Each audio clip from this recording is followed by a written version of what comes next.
Naquela madrugada, acordar não foi apenas abrir os olhos.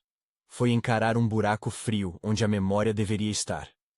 Fidélia sentiu a boca seca como se tivesse corrido sob o sol, e por um segundo, tentou juntar as pontas de uma noite que vinha em fragmentos, luzes cortadas, uma risada que não reconhecia, um copo que caiu e um cheiro indefinível no ar. Quando levantou a mão, o pulso tremia. Havia manchas de batom no pano ao lado, um salto esquecido no corredor. O que mais havia sido roubado daquela noite, além das horas?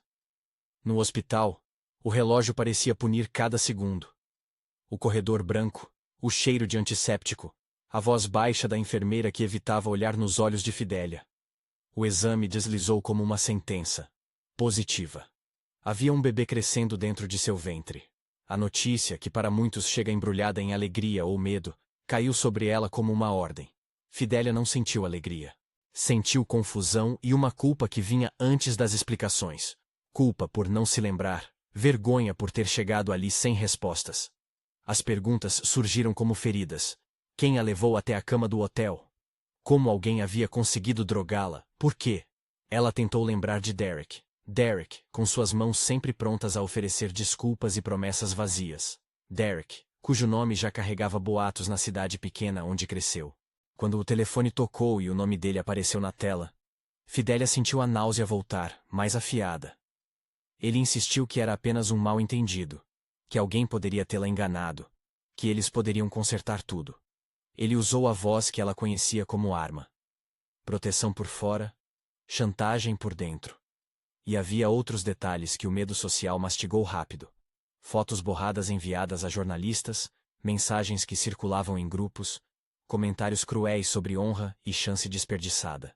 O vazamento foi rápido. A notícia de que uma jovem havia acordado dopada, grávida e sozinha se espalhou pela cidade com a mesma voracidade que um incêndio. Amigos da família que ela nem lembrava terem visto desde a infância ligaram com uma mistura de preocupação e curiosidade. Vizinhos começaram a cochichar, e a página de fofocas locais, tão faminta por tragédias alheias, já preenchia colunas com teorias sobre a paternidade, sobre o passado de Derek, sobre aquela menina que sempre se metia em confusão. A humilhação pública começou antes mesmo de ela entender a dimensão do que a esperava. A mãe de Fidélia precisava de tratamento. Sempre precisava.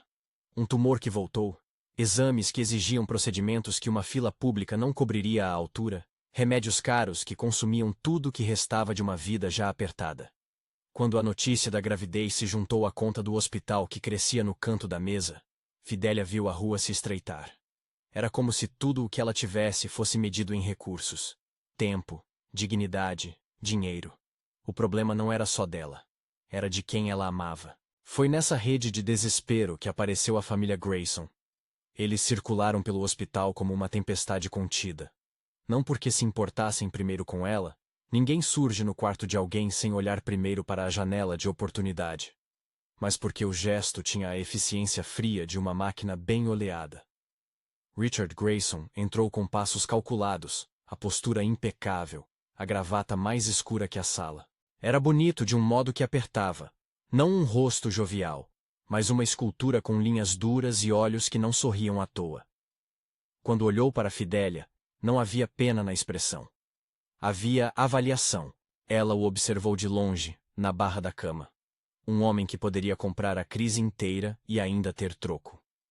Seus costumes eram de outra matéria. O terno cortado como se cada costura tivesse sido pensada para comandar. A voz baixa que conversava com médicos como se cada palavra fosse um contrato. Ao lado dele, uma mulher mais velha, a avó, com olhos pequenos como pedras preciosas, de onde saiu o convite e a ameaça ao mesmo tempo. Cláudia, elegante e venenosa, observava como quem indica leque e cobra olhares. No fundo, havia o rumor. Os Grayson não apareciam em hospitais por generosidade. Eles se moviam quando havia algo a ganhar. Ele falou então, como quem oferece um caminho que é ao mesmo tempo salvação e cela. Proposta formal, em tom que não aceitava perguntas retóricas. Um casamento por contrato. Proteção legal, cobertura de todas as despesas médicas da mãe dela. Uma quantia fixa que garantiria o futuro do bebê. 400 milhões de reais, nas condições que a família precisava. Em troca, um casamento público por 3 anos, cláusulas de confidencialidade, nada de exposição desnecessária. Nada sobre amor, tudo sobre utilidade. Fidélia ouviu as palavras como se viessem de longe, como se flutuassem além do teto do hospital. 400 milhões. O número era inverossímil para sua cabeça, mas concreto o suficiente para encher o vazio com promessas de estabilidade. Poderia pagar a operação da mãe. Poderia tirar a família da beira do desespero. E, ao mesmo tempo, a proposta era um selo. Era confessar que sua vida havia sido mercada. Ela, que sempre lutara para pagar o aluguel trabalhando em 2 empregos, agora tinha uma oferta que converteria sua dignidade em contrato. Não foi uma escolha automática. Havia, logo ao lado da oferta, uma acusação implícita. Sem o casamento, eles a deixariam à mercê da opinião pública. Com ele, seriam os guardiões que a resgatariam. Derek foi usado como peça em alguns discursos.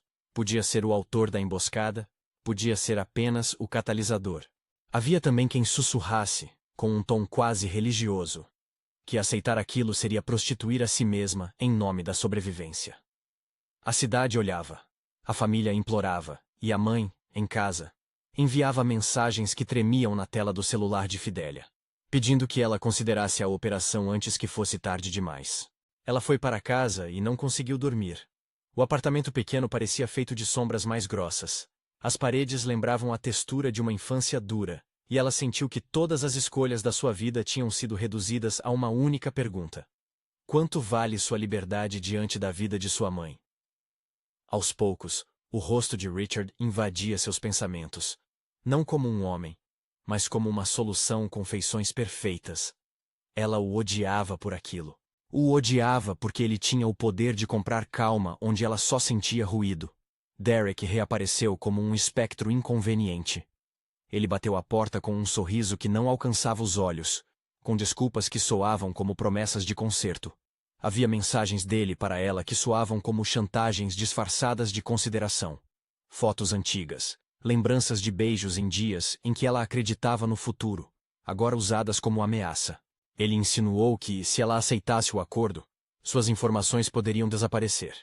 Se ela recusasse, poderia ver tudo exposto. A cidade já tinha fome de escândalo. Ele sabia disso. Derek era mestre em transformar culpa em alavanca.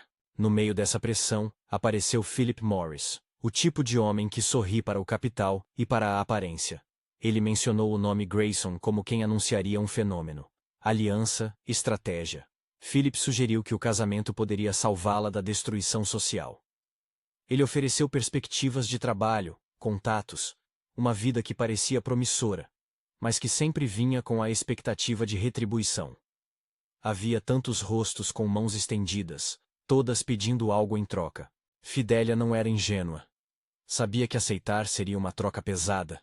Sabia que sua história, já marcada pela humilhação, poderia virar enredo de alguém que lucraria com sua vulnerabilidade. Mas ela também sabia o rosto da mãe nas mensagens. Olhar franzido, coragem desmoronando. Havia noites em que a mãe tentava esconder o pânico por trás de uma piada, noites em que ela fingia que estava melhor. Fidélia imaginou o som do aparelho de respiração, os papos apagados de técnicos, o preço das consultas em clínicas privadas com médicos que não olham para você como estatística, mas como caso. E quando a imaginação tentou formar imagens de um futuro sem recursos, sentiu que não havia bravura suficiente para resistir. O encontro para formalizar a proposta aconteceu no escritório dos Grayson, uma sala com paredes de vidro que dominava a cidade. O lugar cheirava-se a madeira polida e café caro. Era luxo sem vergonha. Cada objeto discutia poder. O contrato foi apresentado como um documento clínico, sem emoção, mas com todas as penalizações possíveis. Havia cláusulas que protegiam a família Grayson de escândalos, se viesse à tona que a gravidez era resultado de uma armadilha para manchar reputações. Havia termos que definiriam a guarda do bebê, o tempo do casamento, o que aconteceria se o acordo fosse rompido. Era um casamento de proteção, disse a avó com a voz de quem não pede, mas determina. A sensação era a de entrar em um molde pré-fabricado, onde a vida de alguém seria encaixada. Richard foi surpreendentemente detalhista, e havia algo na sua fala que deixou claro que ele entendera além do acordado. O contrato poderia ser cumprido por formas que ele não desejava, mas que conflitariam com sua reputação. Ele propôs, então, uma alternativa humana e fria ao mesmo tempo.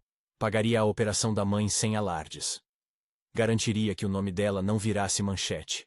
O casamento existiria, mas ninguém precisava avaliar seus sentimentos. Era uma transação que aparentava cuidar do corpo e sacrificar a alma. Ela perguntou se tinha escolha. A resposta veio no olhar de todos ali. Escolha havia. Mas escolher significaria perder algo ou salvar outra coisa. Ela discutiu com a mãe por telefone, com a voz tremendo de ambas as pontas. A mãe recusou, inicialmente, como se recusar fosse um gesto de orgulho. Mas a recusa durou até o silêncio, quando a realidade apertou. As contas, as esperanças de uma cirurgia não marcada, o peso de uma família inteira dependente de um único resultado. No fim, a mãe disse: "Faça o que for melhor. Só não me deixe aqui sozinha." Fidélia largou o telefone como se tivesse sido queimada. Houve momentos em que ela se perguntou se aceitar significaria trair a si mesma. Era um medo que vinha com pequenos cortes, como a sensação de perder algo essencial. Mas havia também o pensamento prático. 400 milhões resolveriam tudo. Com esse dinheiro, a mãe poderia fazer o tratamento no melhor lugar. Poderia respirar, sem que a conta bancária ditasse a qualidade de cada dia. O bebê, cujo movimento ela ainda não sentira direito, poderia ter um futuro diferente. A assinatura do contrato foi feita com caneta que parecia pesar mais na mão de quem a segurava. Cláusulas secas, testemunhas calculadas, advogados de terno que manipularam palavras como se fossem garantias. Houve uma condição pessoal. O anúncio do casamento aconteceria em 3 dias, numa cerimônia controlada, com cliques estratégicos para silenciar fofocas. Era tudo tão arquitetado que parecia impossível que nela, no meio de tanta engenharia, restasse alguma peça de humanidade. Quando ela colocou a mão no papel e assinou, não houve aplauso. Houve apenas a sensação de algo irrevogável. O anúncio público veio como uma lâmina limpa. Jornalistas com câmeras, flashes, especulações, manchetes que recontavam a narrativa que eles escolheriam. Nas fotos, Fidélia sorriu por obrigação. Do lado de Richard, o sorriso era mínimo, a expressão impassível. Nas colunas das redes sociais, viraram imediatamente a nova obsessão. A moça humilde que virou esposa de um magnata. Alguns aplaudiram. Outros a criticaram com palavras que só existem para machucar. Derek assistiu a tudo com um sorriso cru, como se o jogo tivesse finalmente virado a favor dele. Para muitos, ela fora salva. Para outros, vendido. Entrar na casa dos Grayson foi como atravessar um mundo que não fazia sentido. Tudo ali tinha escala maior. Portas pesadas, corredores que ecoavam passos calculados, uma equipe de segurança que tratava a vida como um livro com páginas numeradas. Cláudia cumprimentou-a com a formalidade fria de quem anota méritos e erros na mesma folha. A avó analisou-a com olhos que pesavam juízos. A roupa que lhe deram vestia o corpo com tecidos que ela nunca experimentara. Um colar apareceu junto com o jantar.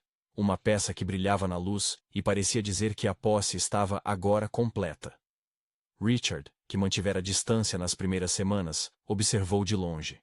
Mais tarde trouxe um chale, um gesto pequeno, quase imperceptível, que teve mais efeito do que o colar. Proteger do frio como quem sabe onde dói. Na primeira noite de convivência, Fidélia se viu em um quarto que pertencia a outra vida. A cama era grande demais. A janela, um quadro para a cidade. Não era um lar, era uma vitrine. A mão que perdeu tanto guardava, contudo, um detalhe que não se comprava: a saudade. Ela chorou em silêncio, uma lágrima por cada coisa que sentia ter sido arrancada. Em algum momento, alguém bateu à porta. Era Richard, com uma bandeja de chá e um olhar que carregava um cálculo diferente. Ele entrou e, por um instante, o mundo reduziu-se à presença de um homem que sabia equacionar riscos. Disse poucas palavras. Pagaria a escola do bebê se fosse preciso. Falou como quem enumera possibilidades em uma planilha. Pagaria o que fosse para que ela não precisasse enfrentar essa humilhação sozinha. Havia no tom algo que não encaixava no papel do mecenas frio. Uma promessa de proteção que parecia brotar mais de um resíduo de humanidade do que de estratégia. Ele não tocou nela desnecessariamente. Não havia sedução, apenas uma oferta prática. Se algo ameaçar você ou sua família, eu a protegerei. A promessa soou como um contrato sem cláusulas, e ainda assim, mais verdadeira do que muitas cláusulas. Mas Fidelia sentia a dualidade como se fosse uma faca de duas lâminas. Cada ato de bondade vinha com a sombra da negociação. Era possível que Richard tivesse um interesse real. Era também possível que tudo fosse um tabuleiro, onde sua vida era apenas uma peça a ser movida. Ela alternava entre gratidão e raiva, entre a sensação de alívio e uma cólica que vinha de tempos em tempos, quando o peito apertava e a vergonha de ter negociado seu corpo com um contrato ressurgia. Enquanto isso, pequenas pistas começavam a surgir, sutis como sinais num mapa. Um retrato antigo no corredor dos Grayson mostrou duas mulheres parecidas, como se fossem reflexos uma da outra. Uma delas com um véu antigo, a outra com um olhar distante. O sobrenome Covell começou a aparecer em conversas discretas, sempre acompanhado de olhares que não revelavam tudo. Em uma pasta esquecida, Fidelia encontrou uma foto rasgada, uma nota cujo conteúdo parecia apontar para uma ligação entre famílias. Havia vozes que sugeriam algo mais profundo. Talvez sua presença ali não fosse apenas conveniente, mas estratégica. Peças de um tabuleiro maior envolvendo heranças, alianças, desaparecimentos antigos. A ideia de que ela pudesse ser um eco de alguém que sumira anos antes fez o estômago dela revirar. A identidade, que antes parecia apenas pessoal, começava a soar como moeda. E Derek, sempre à espreita, continuava a puxar fios. Ele deixou um bilhete, uma ameaça velada. Era como se quisesse manter o controle em reservas, como quem guarda a chave do cofre. Em seu bolso, um envelope com uma foto que podia arruinar tudo. Ele sugeriu que, com o tempo, poderia tornar públicas gravações e conversas que mostrariam ela em posição comprometedora. Chantagem é sempre uma negociação de medo. Ele queria algo em troca e usava aquilo que lhe restava: o poder de destruir. No trabalho, abruptamente realocada como assistente em uma das divisões do grupo Grayson, Fidelia sentiu o contraste ficar mais nítido. É impossível não reparar que, em meio a cortes e decisões, alguns olhares vinham carregados de avaliação. Colegas que a observavam com suspeita, assistentes que a mediam como se a vitória dela fosse temporária. Mas havia também pequenos gestos que mudavam a balança. Um superior que a orientava com paciência. Um segurança que segredava conselhos práticos sobre como lidar com a imprensa. Uma secretária que entregou um recado com palavras que soavam quase como um abraço silencioso. Não se exponha demais até você se sentir segura. Os dias foram moldando rotinas estranhas. Havia banquetes em salões onde ela se sentia deslocada. Jantares onde talheres de prata soavam como sinos de outro mundo. Havia suas tentativas de se acostumar a tecidos caros e corredores frios. Havia a mãe, que recuperava fôlego com um tratamento que parecia funcionar, enviando mensagens com emojis que soavam como preces. E havia a sensação crescente de que, apesar de todo o luxo, algo oscilava por trás daquela proteção. Um motivo enterrado que um dia poderia ressurgir, como uma rachadura em mármore. Quando numa noite, um telefonema trouxe a notícia de que algo havia sido encontrado no hotel onde fora drogada, uma nota, uma garrafa com resquícios, talvez uma prova que ligava alguém à sua emboscada, Fidelia sentiu a esperança e o terror se confundir. A descoberta poderia ser a peça que limpasse seu nome. Ao mesmo tempo, poderia acionar interesses que preferiam o silêncio. A intriga se adensava como nuvens de tempestade. Ela dormiu com o colar sobre uma mesinha, o peso do metal um lembrete de que agora vivia com um símbolo do poder alheio. Ficava olhando o reflexo da própria face na janela escura, tentando reconhecer a mulher que aceitou um contrato para salvar a mãe. Às vezes, imaginava-se num espelho estrangeiro, vestida para a realeza, chamada de princesa mimadinha por colunistas que vendem sonhos alheios. O rótulo ardia. Princesinha que fora comprada. Princesa que conquistara conforto. O que significava ser mimada quando sua alma tinha vivido no fio da navalha por tanto tempo? No fundo, Fidelia sabia que a transformação seria mais complexa do que o título sensacionalista prometia. Haveria gestos pequenos, vazios perdões, alianças desconfortáveis. E havia, ainda, o mistério da sua própria origem. Um fio de verdade que, se puxado, poderia desenrolar um novelo que nem Richard, nem Derek, nem a avó Grayson desejariam totalmente revelar. Alguém por trás de tudo poderia respirar mais aliviado se ela continuasse exatamente como estava. Presente, controlada, previsível. Na manhã seguinte, antes de enfrentar refeições luxuosas e sorrisos calculados, ela recebeu uma mensagem curta. Cuidado. sem remetente. E por baixo das letras, um recado que parecia vir de um lugar mais íntimo. Eles não jogam limpo.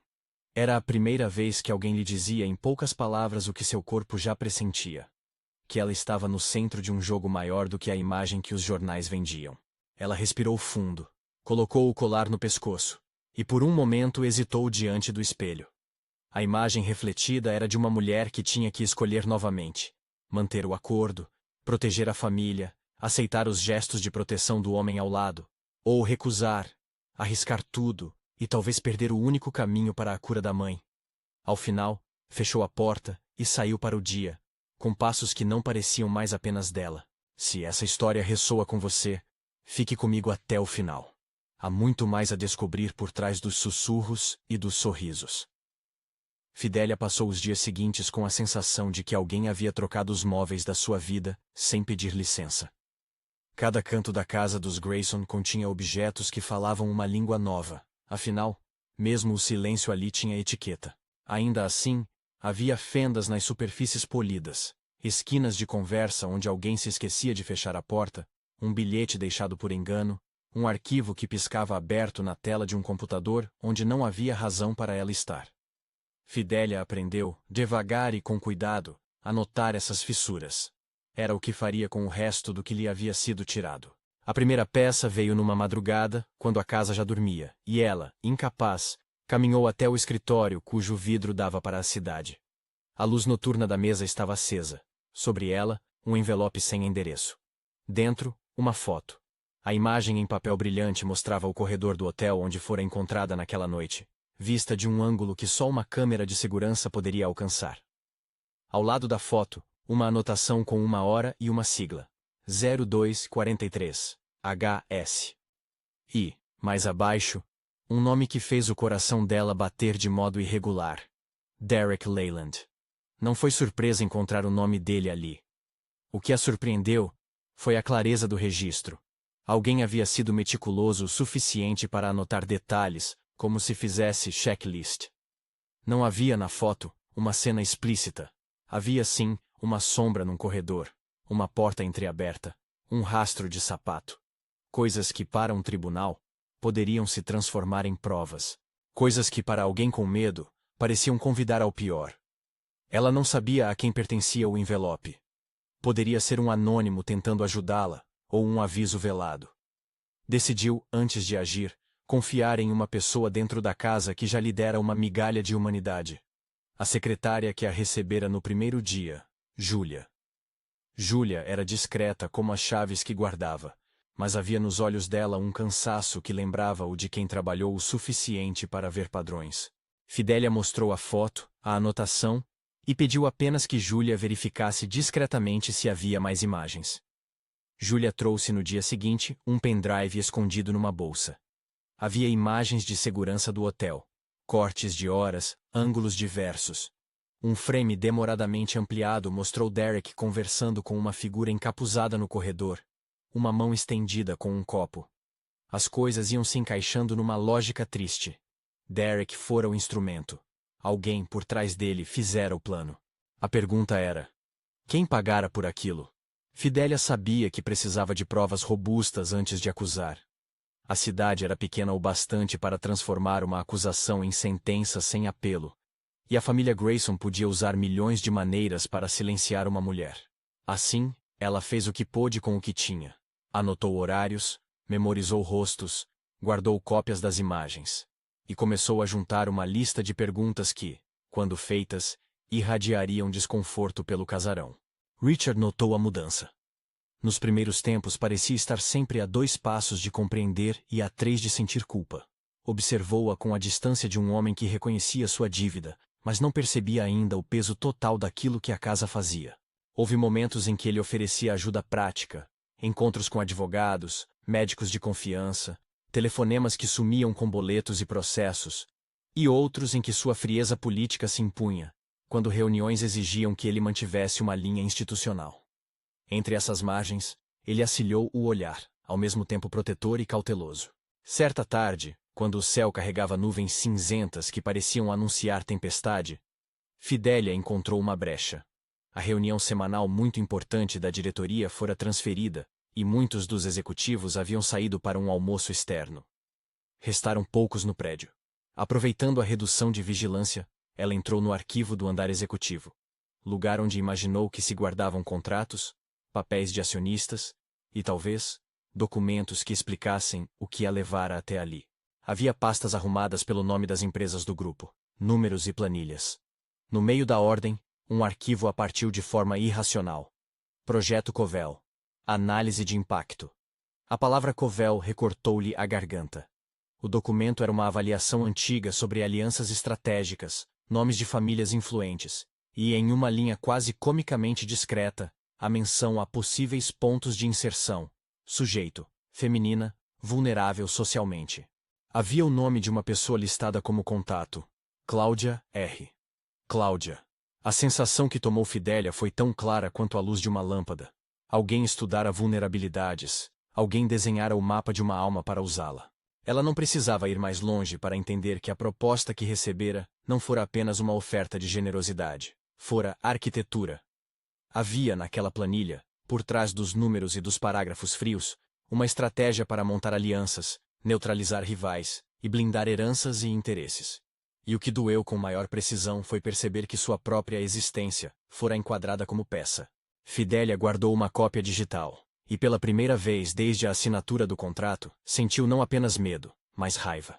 Raiva por ter sido escolhida, raiva por ter sido usada, e uma inquietação que ardia como sal nas feridas. Se as pessoas que arquitetaram tudo lá dentro tinham poder para planejar, tinham também poder para apagar.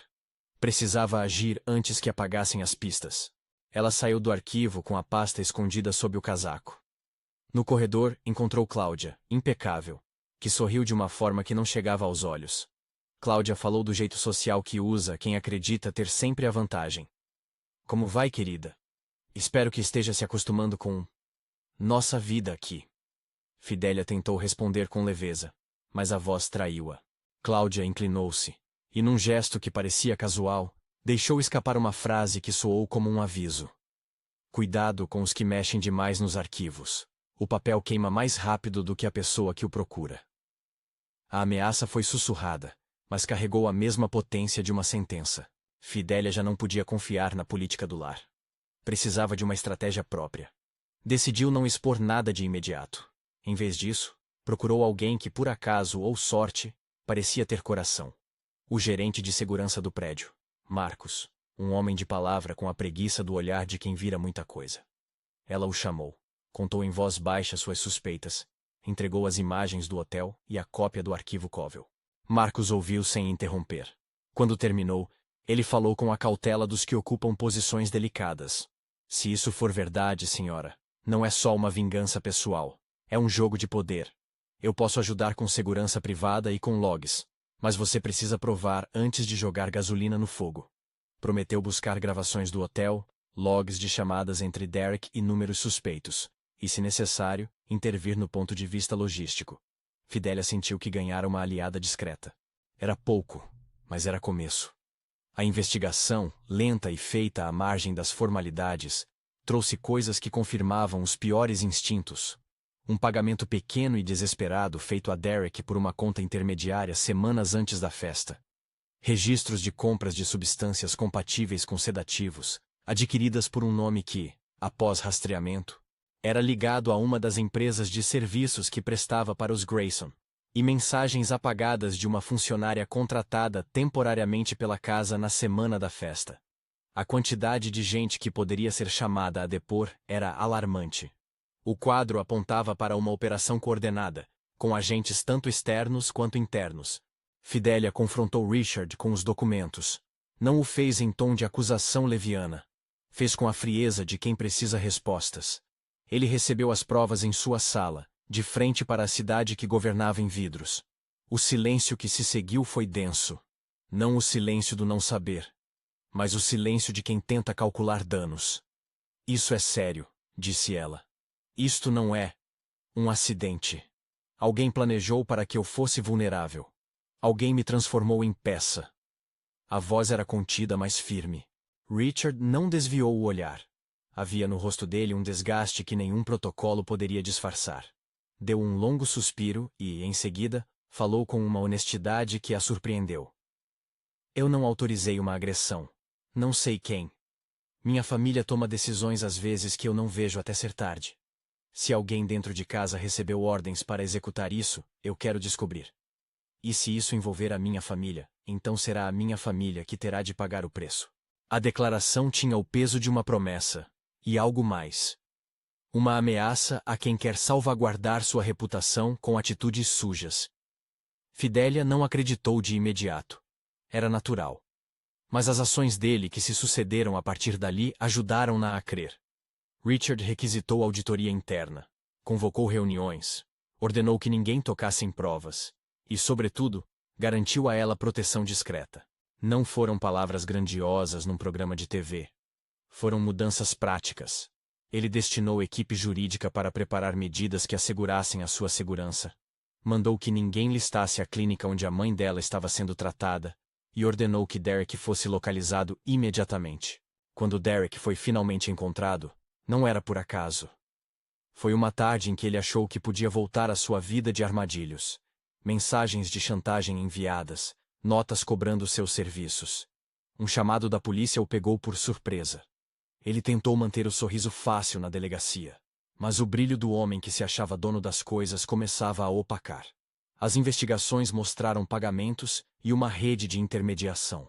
Derek afirmou ter agido por conta própria, que alguém havia prometido uma soma que salvaria a vida de sua irmã. Mentira, ou medo bem treinado. Em todo caso, as perguntas demais pesavam. A peça que restava, contudo, falava dos bastidores. Quem fizera o pagamento? As transferências cruzavam contas de empresas de fachada, e os rastros indicavam, em alguns pontos, uma ligação com pessoas que trabalhavam para projetos de segurança do Grupo Grayson. Ninguém ainda podia dizer abertamente que a matriarca, ou Cláudia, ou membros do conselho haviam ordenado a ação. Mas havia um padrão que já não podia ser negado. O planejamento existira. Fidelia, então, tomou uma decisão que surpreendeu até a si mesma. Em vez de esperar que o caso se desenrolasse nos gabinetes, ela confrontou publicamente uma das peças menores, uma funcionária temporária que fora demitida sem alarde. A mulher, numa tarde de lágrimas e fadiga, revelou que fora paga por alguém que falava em nome de proteção patrimonial. A palavra projeto surgira como justificativa. Promessas de emprego futuro apareceram como moeda. A mulher citou o nome de Cláudia como quem passara instruções. Havia provas materiais, recibos, transações, uma troca de mensagens. Era uma pequena fagulha, mas apta a incendiar rumores perigosos. Quando Fidelia confrontou Cláudia no jantar seguinte, a tensão do lar explodiu num grito que assombrou os corredores. Cláudia, em público, conservava a compostura. Em privado, diante de Fidelia, o veneno aflorou. Você acha que pode entrar na minha casa, arrancar papéis e exigir que eu responda por suas escolhas? Disse ela. Você foi parte do jogo muito antes de perceber. A acusação tinha veneno de quem julga os que caem sem reconhecer que a queda lhes foi armada. A discussão poderia ter acabado ali, abafada pela autoridade da matriarca. Mas, naquele mesmo jantar, alguém com menos medo falou. A avó Grayson, que até então permaneceu como uma pedra a observar, ergueu-se com a autoridade de quem não tem mais nada a perder. A plateia acompanhou cada sílaba. O que veio depois foi, para todos, um tremor. Ela negou ter ordenado o crime, mas não negou que a família achara necessário controlar danos, usando medidas drásticas quando a reputação estava em risco. Falou de proteções, de heranças, de um mundo onde quem vacila precisa de reparos rápidos. Não se desculpou. Apenas justificou uma cultura. O confronto foi severo o suficiente para que a imprensa, sempre alerta por uma fresta, percebesse que algo maior acontecia. E foi aí que as coisas mudaram de ritmo. No vácuo que se abriu entre as justificativas da avó e a evidência nas mãos de Fidelia, surgiram aliados improváveis. Philip Morris, que até então havia se mantido como um especulador interessado, viu uma oportunidade de se distanciar dos esquemas sujos e, talvez, angariar algum crédito público. Ele ofereceu aos advogados de Fidelia uma pista que antes lhe parecia irrelevante. Um número de conta ligada a uma empresa de fachada que, por sua vez, fazia serviços para o Grupo Grayson. A indicação de Philip não era pura generosidade. Havia um cálculo político. Ainda assim, o movimento criou uma aliança tensa que empurrou a investigação para fora das gavetas. Ao se aproximar de um desfecho que tornaria públicas pessoas de alto escalão, o lar Grayson reagiu como qualquer estrutura de poder faria. Com pressa, com ameaças veladas e com tentativas de negociação. Havia ofertas de dinheiro para que provas sumissem. Havia acordos para que Derek se mantivesse calado em troca de proteção. Havia o ruído nervoso de vozes que desejavam não ser quebradas. Para Fidélia, tudo parecia se tornar, de novo, uma negociação da sua dor. Ela reagiu de forma diferente do que muitos esperavam. Em vez de aceitar chantagens ou de vender a própria narrativa por silêncio, decidiu expor aquilo que podia provar e lutar por que a justiça seguisse o resto. A atitude surpreendeu. Em alguns momentos, assustou-a. A imprensa, sempre faminta, transformou cada passo em manchetes. Havia quem a chamasse de heroína, e quem a insultasse por querer destruir famílias. Mas, por trás do barulho, surgia algo que nenhum dinheiro comprava: o alívio de viver sem portas fechadas por medo. Progredindo na investigação, Vic, o assessor jurídico pessoal de Richard, descobriu um e-mail comprometedor enviado por um funcionário do grupo para uma conta intermediária. O documento mostrava instruções para neutralizar o escândalo. E sugeria que uma pessoa fosse colocada em posição vulnerável para depois ser resgatada. Uma linguagem repugnante que demonstrava o âmago do plano. Criar um problema para justificar uma solução. Era uma confirmação do que Fidélia sentia. E quando a notícia chegou aos ouvidos de Richard, a sua fúria não foi aquela que se esboça em tiradas de poder corporativo. Foi a fúria de alguém que, por primeiro, reconhecera que sua família cruzara uma linha. As consequências internas foram imediatas. Richard, que até então navegara na ambiguidade, decidiu cortar o que foi necessário. Mandou afastar alguns executivos envolvidos nas transações, pediu esclarecimentos públicos e arrancou de si mesmo, em tom público, a preço por que a verdade fosse apurada. Para muitos, aquilo soou como autopreservação. Para Fidélia, foi o começo da prova. Apesar disso, a situação não suavizou os fantasmas que a perseguiam. A pressão pública trouxe também a carga emocional íntima. As noites tornaram-se mais difíceis, e entre uma investigação e outra o bebê, que vinha crescendo no ventre dela como se tivesse vontade própria, começou a dar sinais de que também não esperaria por processos legais. A dor, em ondas, avisou que o trabalho de parto poderia chegar a qualquer momento. Foi uma notícia que, em vez de amedrontá-la, acentuou a urgência de decidir quem ela queria ao seu lado quando o bebê nascesse. Fidélia sentiu-se tomada por uma mistura de medo e coragem. Sabia que o risco de aparecer em público ainda era grande. Sabia também que ter um filho num clima de incerteza seria uma sentença pesada para aquela pequena vida. Optou por fugir, não para se esconder em conivência, mas para se proteger da pressão que a deixava sem ar. Foi de madrugada, com uma mala pequena, com os documentos que havia copiado e com a certeza de que precisava de um lugar onde pudesse respirar. Richard descobriu a ausência tarde demais. Quando os seguranças o avisaram, a sua primeira reação foi de pânico controlado. Mandou que procurassem, calculou rotas e ligou para Julia, pedindo discretamente o telefone da mãe dela. Não havia naquele gesto a frieza de quem faz cálculo. Havia a urgência daquele que teme perder alguém que aprendeu a proteger. Ele foi ao quarto dela, tocou a mesa onde o colar jazia e pela primeira vez tocou algo sem pensar em público.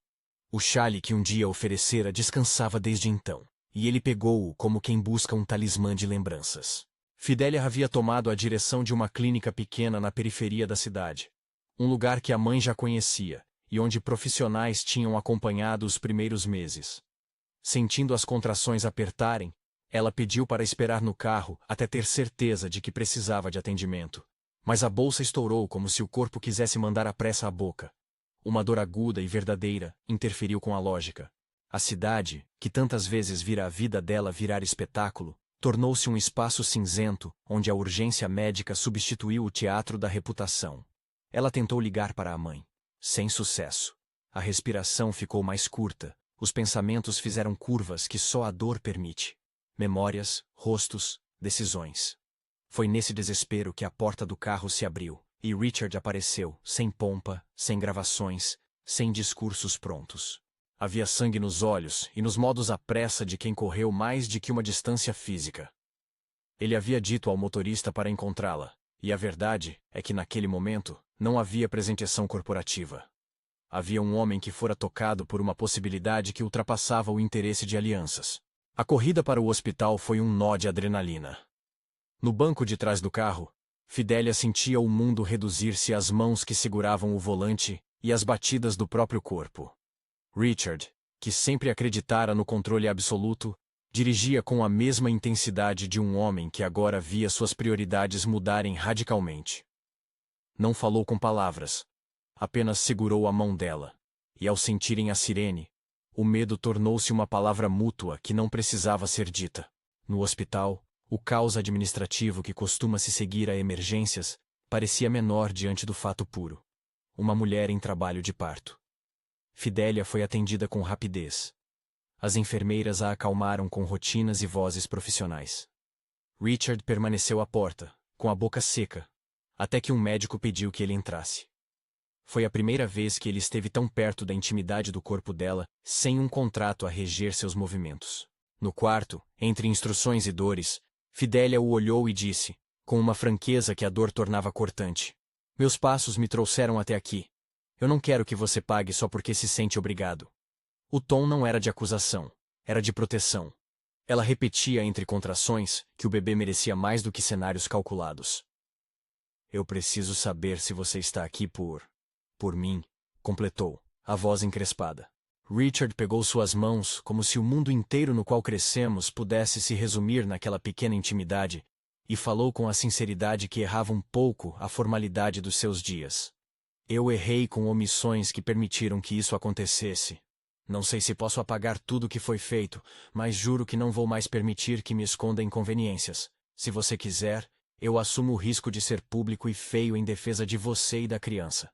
Isso quer dizer que posso perder coisas. Pode me custar respeito de pessoas que preferem o poder ao humano. Mas não vou pedir que você confie só em palavras. Vou provar." As palavras não eram espetáculo, eram promessa de quem estava pronto a pagar um preço real.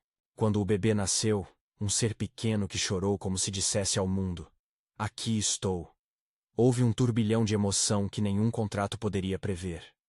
Richard, que até ali parecera mais habituado a cifras do que a choros, aproximou-se, mãos trêmulas, e segurou a criança pelo tempo que médico e enfermeira permitiram. O coração de Fidélia apertou por coisas contrárias, por medo, por ternura, por um futuro que mudava sob seus pés. Ele não fez declarações grandiosas diante de câmeras. Havia ali somente um homem e uma mulher que sabiam que dali para frente nada poderia ser exatamente igual. A reconciliação não veio como concessão simples. Veio como um processo, começando com atos que falaram mais alto do que discursos. Richard providenciou mudanças legais imediatas. Determinou que a cláusula que garantia à sua família o controle sobre a guarda do bebê fosse revista, pediu que o contrato fosse anunciado como temporário e que uma lei de proteção fosse requisitada. Ele escolheu, diante da imprensa que já queria transformar tudo em manchete, fazer uma declaração curta e objetiva. Protegeria a mãe e o filho. Não era uma confissão de culpa total, nem um onírico discurso de amor. Era uma decisão pública para arcar consequências. A família Grayson reagiu como se esperava. A matriarca, orgulhosa, resistiu. Cláudia manteve o veneno. Alguns membros do conselho tentaram negociar atrás das cortinas. Mas, pela primeira vez, havia uma figura que se colocava entre a reputação e a verdade. E essa figura era o próprio Richard. Ele demitiu alguns dos envolvidos nas transações, deu acesso aos documentos para investigadores independentes, e exigiu que todas as provas fossem analisadas sem favores. Foi um golpe moral dentro de sua própria casa, e o preço a pagar seria grande. No pós-parto, quando a casa mais uma vez se encheu de gente que vinha olhar o bebê como reflexo de seus próprios julgamentos, Fidélia teve tempo de pensar. Percebeu que a mudança que se abria não passava apenas por guarda, dinheiro ou títulos. Tratava-se de uma chance de reescrever a sua história de vulnerabilidade em termos distintos. Com poder, com voz e com escolhas. Leonardamente, começou a aceitar a ajuda certa, não para calar as feridas, mas para costurá-las. Criou, com o aval de Richard, uma pequena fundação dedicada a mulheres vítimas de crimes semelhantes. Não para ser mártir, mas para dar a outras o que ela tivera de falta, proteção que não fosse troca por dignidade. Richard, por sua vez, mostrou-se tão contraditório quanto sempre tivera sido. No escritório, a máscara voltou em negociações. Em casa, havia um afeto que se traduzia em pequenos gestos. Trouxe-lhe um cobertor numa manhã de chuva sem que alguém visse. Mandou plantar um jardim no quintal da casa para que a criança tivesse um lugar com cheiro de terra. No dia do primeiro banho do bebê, ele foi ridiculamente protetor, pedindo instruções e observando cada gesto com uma delicadeza que fez Fidélia rir, pela primeira vez, de verdade. Os tabloides logo inventaram apelidos. Os que vendiam sonhos chamaram-na de Princesa Mimadinha, com manchetes que misturavam escárnio e admiração. Para alguns, o rótulo foi humilhante. Para outros, era símbolo de conquista. Fidélia, em privado, riu do apelido por contraste. A menina que crescera em casas apertadas, que sonhara com segurança, agora era chamada assim por gente que nunca entendera a razão verdadeira de sua transformação. Porém, por baixo da ironia, ela sentia que havia algo genuíno naquele termo quando usado em casa. Richard a mimava, sim, mas com cuidado, respeito e com a intenção de reparar. Houve um gesto público que consolidou a mudança.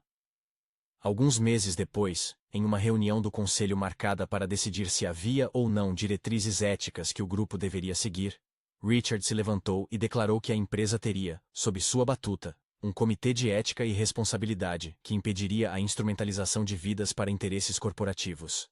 A fala foi seguida de reações diversas, aplausos contidos, murmurinhos de resistência e a indignação de quem perderia privilégios. Para Fidélia, o gesto foi mais que simbólico. Foi a promessa de que o poder poderia ser usado para fechar feridas, e não para abri-las. Mas nem tudo foi resolvido. O fio solto que mais a inquietava, a questão da sua possível ligação com a família Covell, com a história de mulheres desaparecidas, persistiu como um segredo com vida própria. Em uma reunião discreta, um velho arquivo revelou uma certidão incompleta que mencionava uma linha de parentesco entre uma mulher dos Covell e uma antepassada distante da família Grayson. Houvera tempos atrás uma negociação que trocara nomes por segredos, e a sombra de gêmeas desaparecidas tornou-se uma possibilidade que a enredava. Não havia respostas definitivas. Havia apenas pistas que poderiam levar a mais revelações. Fidélia sentiu que o seu passado não seria apagado por promessas públicas. Ele insistia em aparecer como pergunta. Assim, ela escolheu viver com a incógnita e transformá-la em força. Não buscou, imediatamente, reivindicar heranças ou títulos. Preferiu, com o tempo, exercer uma forma diferente de poder. Visibilidade para causas, proteção para pessoas vulneráveis e uma voz que reclamava justiça. Tornou-se, nos meses que se seguiram, uma presença ativa na instituição que criara para vítimas. Richard, ao seu lado, participava sem ostentação, aprendendo a linguagem dos afetos em pequenos gestos íntimos. Um sorriso que dizia, estou aqui.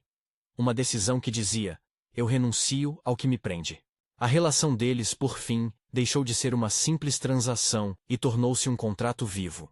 Não aquele assinado com cláusulas e prazos, mas um acordo de respeito mútuo, cuidado e responsabilidade. Fidélia manteve sua autonomia, sua coragem e seus projetos. Richard assentiu, trocando a altivez de antes por dedicação que, vez ou outra, revelava seu lado mais vulnerável. Ele pagou cirurgias, sim. Ofereceu presentes, sim. Comprou carrinhos e escolheu nomes com a solenidade de quem escolha uma peça que passará por gerações. Mas por trás de tudo, estava o reconhecimento de que aquilo que haviam construído não era compra de afeto, e sim, construção de afeto. O apelido de Princesa Mimadinha ganhou com o tempo contornos novos. Não era mais uma alcunha que a imprensa usava para degradar. Era um apelido interno, sussurrado por empregados que, antes, a tratavam com suspeita. Havia nos gestos de Richard uma vontade de mostrar que alguém que havia sido ferido podia, sem perder sua dignidade, aceitar cuidado. Ele trouxe-lhe um colar em uma manhã qualquer. Uma peça simples, com um pingente em forma de chave. É para lembrar, disse ele, que você é a guardiã do que quero proteger. Ela sorriu, não porque queria ser mimada, mas porque reconhecia, finalmente, que a proteção que precisava vinha com escolha. Mesmo com a reconstrução, havia dias em que a lembrança do que vivera pesava como uma camisa molhada. Em algumas noites, Acordava e o medo voltava em formas pequenas. Um flash do hotel, uma lembrança de Derek, uma manchete antiga que vinha lembrar que o mundo poderia ser cruel. Nessas horas, a resposta de Richard foi simples e constante. Ele vinha, pegava a sua mão e ficava em silêncio, até que a respiração dela voltasse. Não eram gestos de posse, eram gestos de quem toma a dor e a divide em duas partes. O mistério sobre a família Covell, por sua vez, ficou adiado. Havia pistas demais para jogar fora e faltavam documentos para cerrar o laço. Fidélia prometeu a si mesma que continuaria a investigação sem pressa, por fora do espetáculo, com a mesma cautela que ora usava para costurar o seu novo mundo. Sabia que as respostas demorariam. Sabia que poderiam trazer alívios e novos choques. Mas, ao menos agora, tinha uma escolha real. Escolher quando e como procurar. O dia em que a imprensa finalmente registrou um momento íntimo, a primeira vez em que Fidélia foi fotografada sorrindo espontaneamente com o bebê no colo, algo mudou. As manchetes, por uma vez, tentaram transformar aquilo em mercadoria. Não por isso deixou de haver verdade na imagem. A foto revelou uma mulher que aprendeu a aceitar que o carinho não precisava vir preso a uma conta bancária. Richard, ao ler a matéria, não sorriu para os fotógrafos. Sorriu para a mulher que segurava a criança e, em silêncio, prometeu trabalhar para que aquele sorriso fosse construído em dias menos violentos. No final das contas, a expressão princesa mimadinha permaneceu. Mas o sentido agora era outro. Ela era mimada não porque fora comprada, mas porque era cuidada por alguém que escolhera ser seu protetor. Era princesa não por coroas, mas por ser protegida numa estrutura que aprendera a reconhecer a dignidade do outro. Fidélia, que no começo temera perder-se como pessoa em troca de dinheiro, agora encontrara um modo de ocupar o lugar que a vida lhe oferecera, sem abrir mão da sua essência. Uma noite, sentada à janela que dá para o jardim que Richard plantou, segurando a criança adormecida, ela pensou em tudo o que acontecera. A cidade lá fora continuava o seu ruído.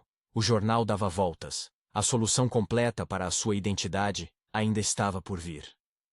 Havia, porém, algo que brilhava mais forte. Tinha pessoas ao seu redor que, por escolha, haviam aprendido a não usar a dor alheia como vantagem. E nessa aprendizagem, havia se formado a base de um lar que não se limitava à longevidade dos contratos. A transformação que o título anuncia, de Noite Dopada a Agora Sou a Princesa Mimadinha dele, não foi instantânea nem indolor. Foi uma jornada feita de pequenas reparações, de confrontos com quem a traíra, de decisões que exigiram coragem e visões que provocaram rupturas. Fidélia não deixou de ser quem foi. Tornou-se, em vez disso, uma mulher cuja história recusa ser reduzida a um rótulo. E ainda assim, aceitou com leveza o carinho que lhe era dado, quando esse carinho veio acompanhado de respeito. Se há algo que aprendeu, é que proteção verdadeira nunca se compra por conveniência. Tem-se quando quem oferece está disposto a perder coisas por aquilo que acredita. E naquela casa agora tumultuada por menos segredos e mais decisões públicas, ambos aprenderam a renunciar ao que os aprisionava. Ela, a ideia de se vender para ter segurança. Ele, a ideia de que poder é sempre medida por reputação. O bebê, que nada sabe de contratos, dorme, e sem querer, ensina-os a ser melhores.